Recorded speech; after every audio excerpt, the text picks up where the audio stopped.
नमस्कार दोस्तों, दयानंद सैनी चैनल में आप सभी का हार्दिक स्वागत है। दोस्तों, इस वीडियो में हम बात करेंगे कल निफ्टी की एक्सपायरी और एक्सपायरी में क्या मोमेंटम अपने को देखने को मिलेगा। यदि आज के मार्केट की बात करें तो आज अच्छा खासा मोमेंटम था।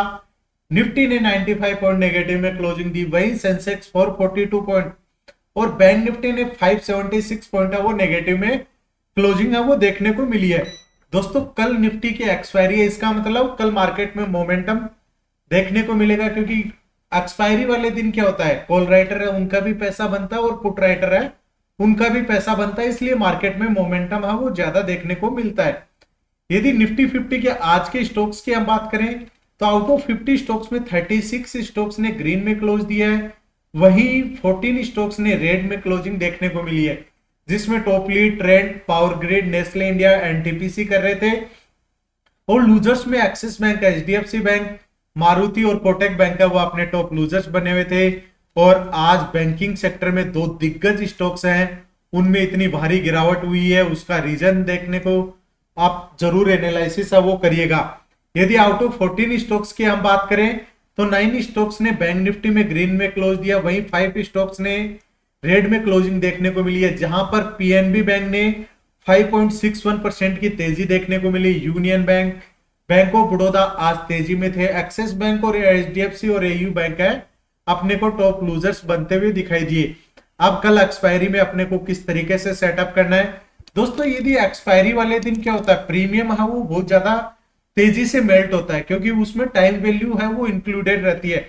अब जहां पर टाइम वैल्यू इंक्लूडेड रहेगी तो एक्सपायरी जिस पॉइंट पे होनी होती है वहां पर टाइम वैल्यू धीरे धीरे, जैसे जैसे टाइम एक्सपायरी का नजदीक आएगा तो आपको वहां पर उसकी वैल्यू प्रीमियम है वो कम होता जाएगा और उसको एक्चुअल वैल्यू पे आना होता है। इसलिए जो प्रेशर रहते हैं या जिनको अभी अभी ट्रेडिंग स्टार्ट करी है उनको मैं यही बोलूंगा कि आप एक्सपायरी में ट्रेडिंग करना है वो अवॉइड करिएगा, नेक्स्ट एक्सपायरी में ट्रेड करिएगा, ताकि आपको प्रीमियम डीके है वो समझ में आए। जब तक प्रीमियम किस तरीके से कैलकुलेट होता है, उसमें कितना इंट्रिंसिक वैल्यू है, कितना टाइम वैल्यू है, किस मोमेंटम पे कितना चेंजेस होगा, ये सब आप बातें आपको पता नहीं लगती, तब तक आप उनको अवॉइड करिएगा। और यदि आप हीरो जीरो मोमेंटम करते हैं, कि कभी बहुत से ट्रेडर बोलते हैं कि हमने आज मल्टीपल इतना किया, हमारा 10 रुपए का ऑप्शन 20 हो गया, 15 हो गया, तो वो क्यों होता है?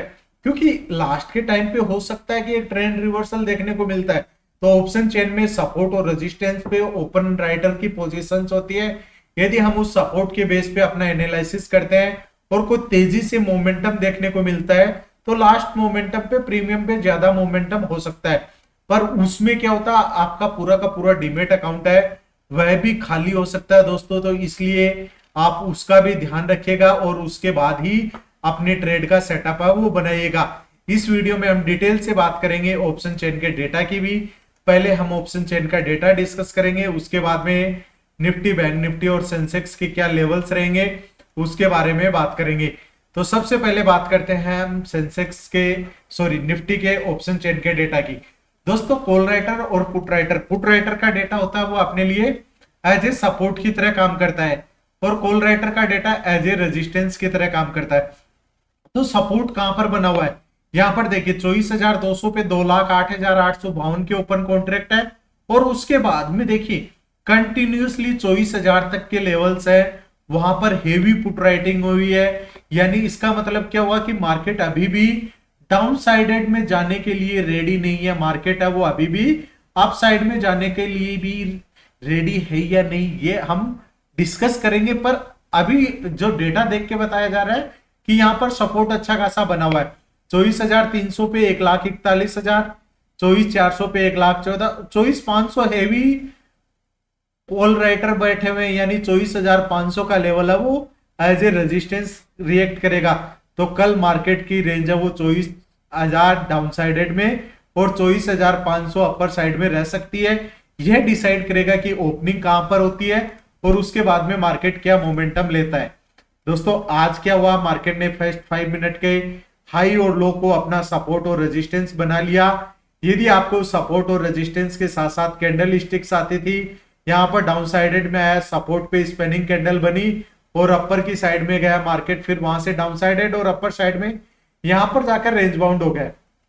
अब कल क्या करना है, 24,311 का लेवल है वो अपने लिए एज ए रेजिस्टेंस लेवल बना हुआ गैप अप होता है और इस लेवल के ऊपर एक कैंडल सस्टेन कर जाती है, तभी मार्केट में अपसाइड का मोमेंटम आता हुआ नजर आएगा। अदरवाइज यहां से यदि रिजेक्शन आता है तो फिर डाउनसाइडेड का मूव है वो आता हुआ नजर आ सकता है।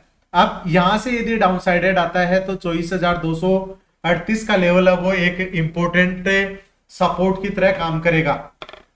अब 24,145 का लेवल है वह सपोर्ट है, यदि इसके नीचे मार्केट चलना स्टार्ट करता है तो फिर 24,097 फर्स्ट सपोर्ट रहेगा, सेकंड सपोर्ट 24,052 और 24,000 का लेवल और 23,977 ये निफ्टी के लिए कल के इंपोर्टेंट सपोर्ट रहेंगे। रेजिस्टेंस में 24,311 का ब्रेकआउट होता है तो 24,352, 24,396 और 24,444।